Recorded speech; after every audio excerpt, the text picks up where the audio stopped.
Ladies, gents, degenerates, what is happening? Friday, August 6th, and it is about 2:45 p.m. Eastern. Let's talk week one. The Ragin Cajuns, Billy Napier's Louisiana squad, is going to Austin, Texas in week one to take on the Longhorns, the start of the Sark era for Texas. And you may recall that Louisiana went into Ames and defeated Iowa State handily last year, 31-14, as a double-digit underdog. Right now, they're plus 9.5 at most books, but they are plus 10 at DraftKings. Obviously, 10 is a key number. If your number is 9.5, and I'm about to explain why I like the underdog in the Ragin Cajuns, by the half point to 10, just in case. But I want to be clear. Now, I will be getting a taste of the money line, but it will be a big profit for me if Louisiana loses outright, but it's by 9 points or fewer. But I am going to call for the outright upset. Louisiana went 10-1 straight up last year. Their only loss coming to Coastal Carolina by 3 points. And Coastal Carolina, as you know, was undefeated, and their only loss of the season came to Liberty by 3 points in overtime, and Liberty's only loss of the season came to at NC State by 1 point. So, and again, you know, they had the win at Iowa State in their game against a Power 5 opponent, and they actually went at UAB. And didn't UAB win the Conference USA again last year? Let me see. Indeed, they did. And they won it at Marshall. So, out of conference, Louisiana, formerly UL Lafayette, they don't call it that anymore, just like Troy and Memphis State dropped the states off their names.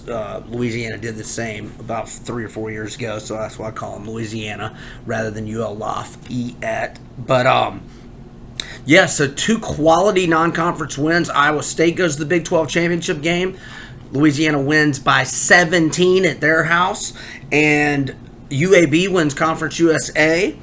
Louisiana went at UAB and won 24-20. And they beat UTSA in their bowl game. And again, their only loss coming to Coastal Carolina by 3. They returned 20 of 24 starters. They only lose 12 lettermen. Phil Steele's national unit rankings, which I love Phil Steele's mag. I don't always agree with his national unit rankings, but just to give you an idea of how well regarded Louisiana is, he has them ranked nationally 7th in terms of special teams, 12th on the O-line, and 15th in the secondary. Levi Lewis, veteran quarterback. When you're looking for an outright upset on the road, you need certain ingredients. Let's hit on Texas first.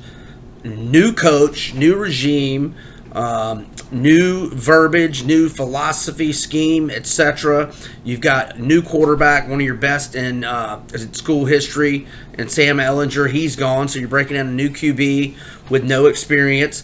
And then also, you've got a suspect defense, which is what Texas has, and a veteran quarterback for the Ragin Cajuns in Levi Lewis, 54-14 career touchdown to interception ratio. And I wrote about this game on Major Wager if you want to check out the article, or you can just listen to me continue. And I mentioned that because I'm scrolling down, I'm looking for Lewis's stats. Rushing stats, that is. I gave you his passing stats. And here they are. All right. 6,286 career passing yards and 28 career starts. 745 rushing yards, 6.1 yards per carry, and 9 career rushing touchdowns. He was also only sacked 7 times last year, so that speaks to his elusiveness in the pocket. Now, really the only key guys that Louisiana lost were their 2 stud running backs. Elijah Mitchell got drafted, and Trey Regis, who is actually the second in Ragin Cajun school history, second all-time leading rusher. I'm pretty sure it was Regis that went out undrafted. One of them got drafted, one of them didn't.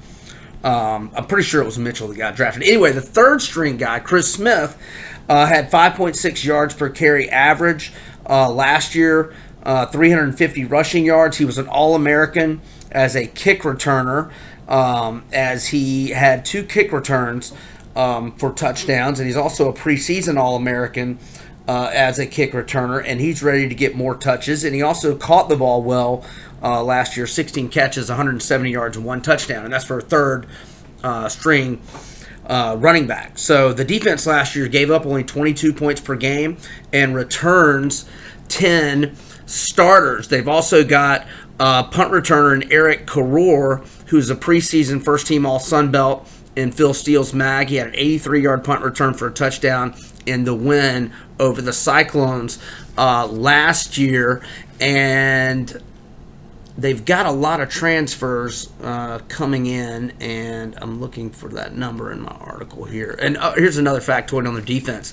The top 13 leading tacklers are back. So the one starter that's gone was not in their top 13 leading tacklers. It was actually Joe Dillon, who had 6 QB hurries, 1.5 tackles for loss, and 25 tackles. But the top 13 tacklers had 26 stops apiece. Before I wrap this up, I also got a Billy Napier underdog stat. He's 7-1-1 against the spread in his last 9 as a road underdog. 7-2-1 against the spread as a road underdog his entire tenure at Louisiana, which has been 3 straight bowl games, an 11-win season in 2019, and they would have had that last year had it not been an abbreviated season. In fact, they were going to get a rematch with Coastal Carolina in the Sun Belt Championship game, but both teams were mauled with COVID at that time of year, so they had to cancel the game.